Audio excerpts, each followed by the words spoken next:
तेलचेली हुनु मेरो कान्छे छोरी है ल बाबाले पनि पैसा दिन्छु लुसेर राखलु ल आजको दिन राम्रो भाबी लेखिदिनुहोस् भन्ने मेरो प्रार्थना छ गाइस नानी पनि ढोक्दैछ एकदम मजाले ल बडा गीत गाउन थालेछ आजकल एकदम गुङ्गा आउँछ एकदम गर्दै छ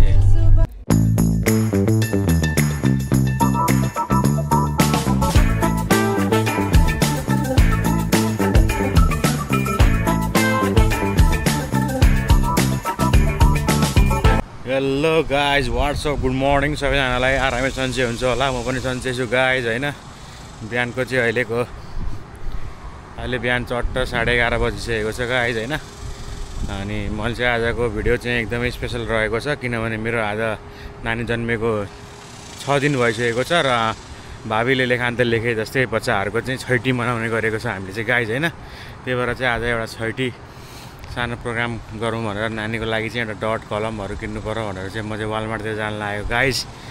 अब कलम कपीहरू वालमार्टमै पाइन्छ त्यही भएर चाहिँ मेरो अर्को जेठी छोरीले पनि चाहिँ भोक लाग्यो भन्दैछ त्यसलाई पनि पिज्जा खुवाइदिनु पर्यो गाइज होइन त्यही भएर म निस्किन लागेको आज चाहिँ तपाईँहरूलाई यो मेरो भ्लग पनि मनपर्ने छ गाइज होइन त्यही भएर मेरो भिडियोलाई माया गरिदिनुहोस् लाइक गरिदिनुहोस् गाइज है त स्टे ट्युन कहाँ हिँडेको हामी पिज्जा खान ए ग्रोसरी पनि गर्ने भनेको होइन अनि के ल्याउने आज सानो बहिनीलाई के ल्याउने हामीले अब आज कक ल्याउने पेन्चर्स के ल्याउने ल भनिदियो कक ल्याउने अनि अरू के खानु मन लागेको छ मासु हो चिकन खाने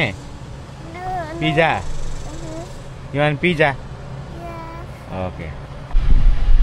र गाइस सबैहरूले देख्न सक्नुहुन्छ होइन मोबाइलबाट आइसकेको छु त्यही भएर चाहिँ सट्टा लाएर पार्किङ सार्किङ गर्छु भित्र जान्छु है त गाइस स्टे ट्युन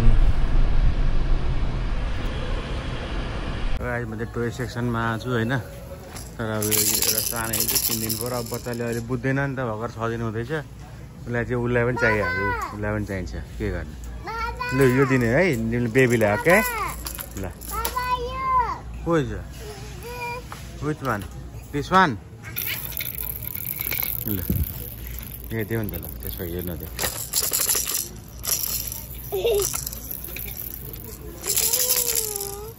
झुन्ड्याउन मिल्छ होला गाई सायद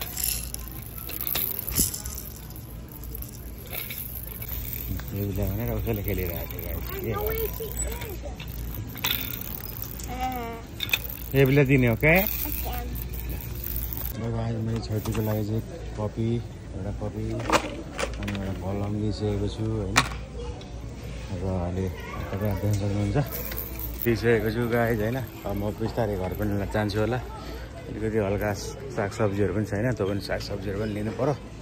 त्यसपछि अनि म लाग्छु है त गाइज स्टे ट्युन फ्लावर पनि कति महँगो छ गाइज होइन 4 रुपियाँ सानोको 9 रुपियाँ 10 रुपियाँ फुल किन्न पनि गाह्रो छ गाइस के गर्छ एउटी के घुमाइ छ लेट्स गो के खान्छ नानी पिज्जा 2 moments later ल गाइस म चाहिँ वालमार्टबाट आइसकेको छु होइन अब नानीले पिज्जा खान्छ भनेर चाहिँ अघिदेखि अब पिज्जा चाहिँ सानो क्लबमा एउटा स्लाइस किनिदिनु पर्यो भनेर होइन पुरै स्लाइसमा पनि धेरै खान्न प्रायः पिज्जा बुढी पनि खान्न एउटा स्लाइसको लागि पुरै स्लाइस किन जाने होइन त्यही भएर चाहिँ सानो क्लबमा चाहिँ भेजिटेरियन चिज पिज्जा पाइन्छ त्यही भएर त्यहीँबाट किनिदिनु पर्यो गाइस स्टे ट्युन ल गाइस पिज्जा चाहिँ सकिएको रहेछ ठ्याक्कै यहाँनिर 6 बजीतिर आएँ म स्याम्स क्लब होइन तर मलाई थाहै भएन 6 बजे बन्द हुने रहेछ म त अब सायद मैले वास्तै गरिनँ क्या त्यही भएर अनि अब उसलाई पिज्जै चाहियो अरे अब पिज्जाको लागि त म पिज्जा हटै जानु पर्ला जस्तो गाइस स्टे ट्युन है महारानीलाई अब पिज्जै चाहियो अरे अब पपी चिकफिले खाउँ न त भन्दा होइन अरे त्यसपछि अर्को ह्याप्पी मिल खाउन भन्दा पनि होइन अरे उसलाई पिज्जै चाहियो के गर्ने गाइस अब गाह्रो छ ल गाइस म चाहिँ पिज्जा हटाइसकेको छु होइन अब यहाँ गएर अर्डर दिनु पर्यो नि फेरि अब आफूलाई त्यो एउटा स्लाइस मात्रै चाहिएको छ कुरो मिल्छ मिल्दैन हेरौँ होइन छैन भने पनि के गर्नु त हेर्नै पर्यो लिनै पर्यो ल ओके गाइस स्टे ट्युन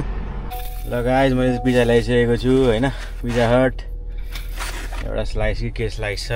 बल्ल बल्ल लियो 15 मिनट्स लागिहाल्छ ल गाइस स्टे ट्युन है त 2 moments later. पिज्जा मिठो छ यम्मी or no सर के पिज्जा हो त्यो के पिज्जा हो के फ्लेभर हो चिकन कहाँ छ त्यहाँ हेर त छ नि यो के हो यहाँ लागेको चिकन नि मिठो छ हो ओके वेलकम मिठो छ पिज्जा ल पुर्ता छैन होला बल्ल सास आयो गाइस पिज्जा खाएपछि 1 hour later. लगाइ तपाईँ देख्न सक्नुहुन्छ अब हामीले मैले पकाइ गरी चाहिँ सबै कुराहरू रेडी गरेर चाहिँ यहाँ फलफुलहरू राखेर चामल दियो कलर सट्ट यहाँ रेडी बनाएर चाहिँ अब नानीको छैटी बनाउन गइरहेछौँ गाइस ल यो सबै उयो लाने हो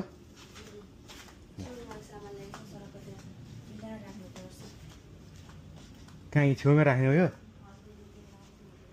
हामी यहाँनिर चट्ट लाएर यो चाहिँ यो कहाँ राख्दैन त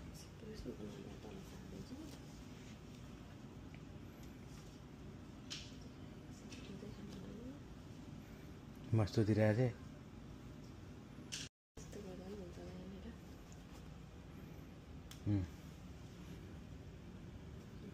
गाइस अब हाम्रो आज नानीको छोटी 6 दिन भयो आज जन्मेको मेरो छोरी होइन कान्छी छोरी ए अनि त्यही भएर चट्ट आज यहाँ पूजा गर्नु पर्यो मजाले भनेर ल छैटी गर्नु पर्यो भनेर गाइस है त कखन यहाँ दियो बाल्ने है त ल यो बाले है त ल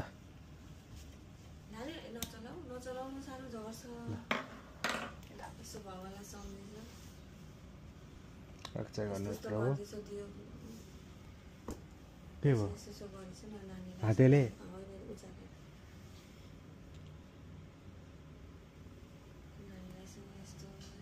ल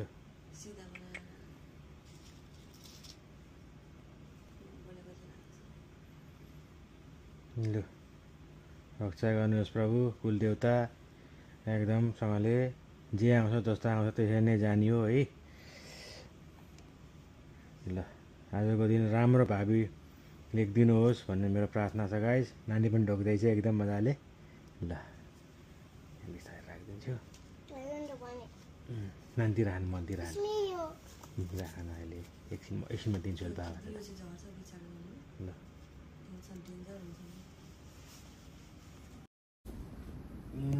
तेलतेली हुनु मेरो कान्छी छोरी है ल बाबाले पनि पैसा दिन्छु लुसेरी राखलु निन्द्रामा मस्त ल लगाएर सानी गर्नु खुट्टा ढोक्यो अब यसको ढोक्नु पर्यो नि त ल कस्तो गर्नुपर्छ छोरो नानी पनि तेलतेली हुनु डक्टर बन्नु हो ओके बाबाले पनि माया गरिदियो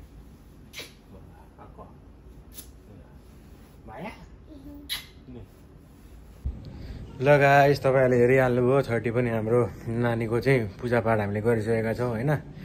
अनि चाहिँ अब त्यही हो अब आज 6औं दिन भएर चाहिँ छैटीको पूजा गर्ने चलन छ गाइस त्यही भएर चाहिँ भावी लेख्ने चलन छ नि त त्यही भएर चाहिँ अब हामीले चाहिँ भगवान्ले चाहिँ जस्तो भए पनि भावी लेखिदिनुहोस् भन्ने मेरो सोच हो गाइस है त तपाईँहरूलाई आजको मेरो भिडियो कस्तो लाग्यो भिडियो मन पऱ्यो भने लाइक गरिदिनुहोस् सब्सक्राइब गरिदिनुहोस् सब्सक्राइब गरेर जोडिनुहोस् guys thank you so much for watching my channel thank you